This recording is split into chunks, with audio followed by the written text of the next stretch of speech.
you, Madam Speaker. And I too rise to commend the Deputy Chief Minister on bringing on this ministerial report, because what I really want to impress upon this House today is the importance of energy. Most of the great issues we face, at the core of it is a question of power and the generation of electricity. Unfortunately, in my electorate, we have quite ageing infrastructure, fragile supply, and we've seen rising costs across the grid.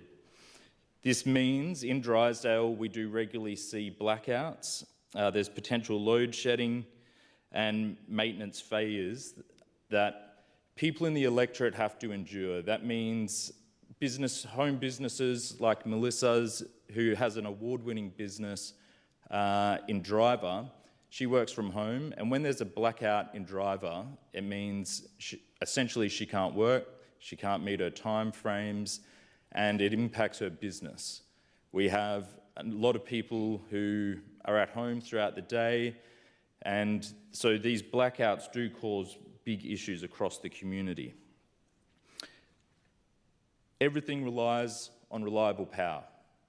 It's an easy throwaway, but when you look at our community and how much it does rely on electricity, it shows that this topic needs to be front and centre, both, yes, for the public service and their delivery, but in the political arena. It is an issue I believe we have not performed well at, probably over the last 20 years in this country. And the Northern Territory, and it's something we need to rectify because the implications are vast. And as we've seen manufacturing collapse throughout the country, but particularly here in the Northern Territory as well, and power is a major reason behind that. So, and this isn't a new train of thought.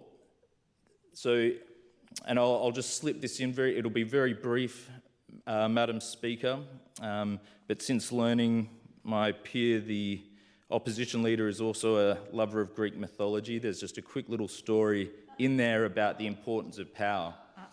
So Prometheus went to the mountain and he stole fire and he gave it to humanity. And Zeus was very angry and for eternity has punished him. But why did he punish him? Zeus was angry because when Prometheus gave humanity power, what he actually gave them was the power to be their own gods. And that is what angered Zeus. And that message, I find it's amazing. Thousands of years ago, it was realized that fire, in the giving of power, is what would enable humanity to self-realize and actualize and be freed from the power of the gods. And it holds true today because without power, we don't have flowing water. Hospitals can't heal, schools can't teach, and businesses can't compete. So if we look at just the topic of fresh water comes down to the question of power because we've developed the technology to desalinate. We've developed the technology to pump from aquifers. And so drought no longer is a problem of fate and the weather. Drought is truly a problem of power because with enough power, you can mitigate against drought. And so when we think of some of these larger issues, we need to be thinking of power and its generation at its core. Manufacturing, which is something close to my heart, what we need is cheap, abundant electricity. Because when we look at the input costs of manufacturing, and if we just make it really simple, you've got the cost of labour and the wages, you've got your cost of materials, and then you've got your electricity costs. Now, if we don't want to lower the wages for Territorians, we've got to lower the two others so that we are competitive. Now, the easiest one that we can do is lower electricity by making cheap, reliable power. That in turn will lower the cost of getting the materials out of the ground and into the work shed. So if we tackle that one thing, we can actually be competitive in manufacturing whilst maintaining relatively good wages for our labour force. And so, again, manufacturing and the death of manufacturing that we've seen is a question of power and electricity policy. And as we're on the cusp of computing and AI are the most power-hungry industries to a degree we don't even realise yet. As we see some of the new computing power that's coming on board, it is so electricity hungry, but it is the future. It is happening, and we need to be able to feed it. And how we decide now how we're going to ensure we have that edge, because if we don't, other jurisdictions in the country will move on it, and other countries in the world will move on it, and we will be left behind.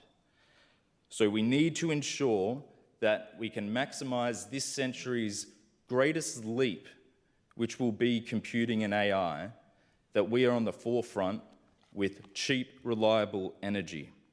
And it also speaks to defence and national security, Madam Speaker. We need strong energy systems here. We need it for our bases. We need it for our radar systems. We need it for communications. And importantly, we need it for our defence industries. We cannot have a grid that our grids need to be reliable. They need to have backups. And this will ensure we can hold national security, which, as we know in the Northern Territory, we are at the forefront of national security for this country. And if we want defence industry to be able to create what our Defence Force needs, especially in a time of war, then we need to ensure that we have cheap, reliable energy with multiple backup systems so that industry can keep providing our forces what they need. We also see a rise in electric vehicles, Madam Speaker, and the modernisation of transport. Again, this is another step forward we are taking, and the technologies will only get better.